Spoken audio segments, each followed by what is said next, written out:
The ultimatum was simple and it was written in blood. Convert to Islam or die. Today, the people of Adamawa State are burying their dead because they chose to hold on to their faith. You saw the headline, and unfortunately, it is not clickbait. It is the cold, hard reality of the religious war currently raging in northern Nigeria. We are receiving confirmed reports this morning, Friday, January 9th, 2026, that the Islamic State West Africa Province, ISWAP, has carried out a brutal massacre in the village of Mondag, killing 11 Christians and burning the local church to ashes. This wasn't just a random attack. The terrorists have explicitly stated that this is their revenge for the American airstrikes launched by President Donald Trump on Christmas Day. We are going to take you straight to the smoking ruins of Mondag to show you exactly what happened when these gunmen stormed the village. We will connect the dots between the massive explosions in Sokoto 2 weeks ago and this sudden slaughter in Adamawa. We will ask the difficult question: is the Nigerian Christian community paying the price for America's war on terror? If you want to know the truth about the persecution happening right under our noses, please do me a massive favor and smash that like button right now. It helps us bypass the algorithm and show the world what is really happening in Nigeria. And if you are not yet a subscriber, click that button and turn on the notification bell. You need to be here as we track this developing story of survival and faith. Let's get into the gist of this horrific event.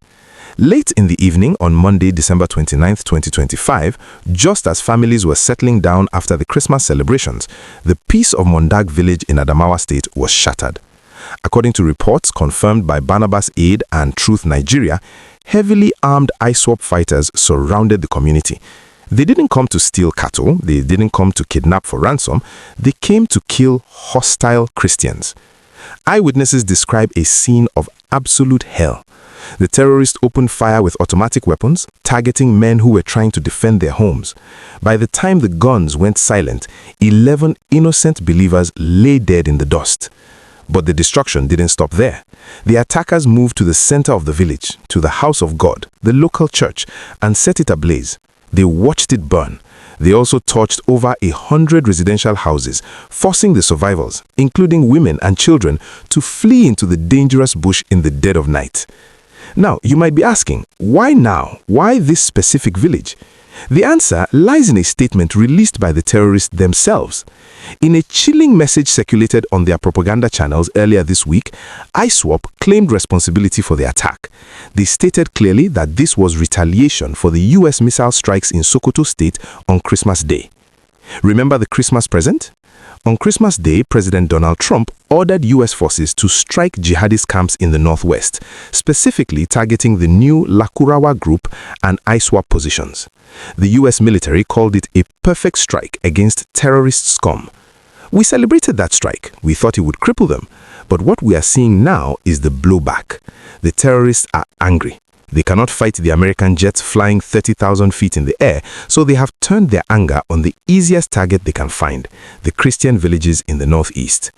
This is a pattern we have seen before, but it has never been this direct. They are effectively telling the West, if you bomb us, we will slaughter the Christians here. It's a hostage situation, but the hostages are entire communities. The attack on Mondag was followed by threats to other villages like Higa and Timbwa. In Higa, they reportedly issued an ultimatum: convert to Islam, pay the jizya tax, which is a tax for non-Muslims, or face death. This is not just banditry. This is the implementation of Sharia law by the barrel of a gun. The international community is finally starting to wake up to this. US Congressman Riley Moore has released a statement condemning the killings in Adamawa, calling for relentless military action. But for the people of Mondag, statements are not enough.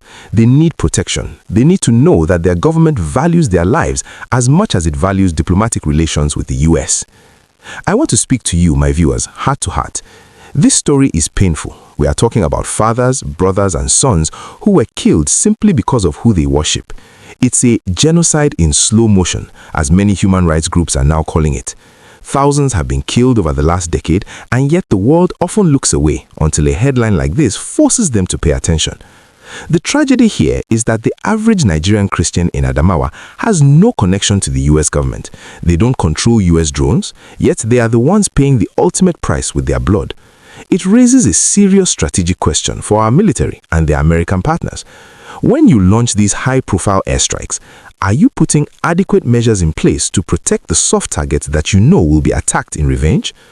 I want to ask you, the viewer, do you think the US airstrikes are doing more harm than good if they lead to immediate retaliatory massacres like this? Or is this just the ugly cost of war that we must accept to defeat terrorism?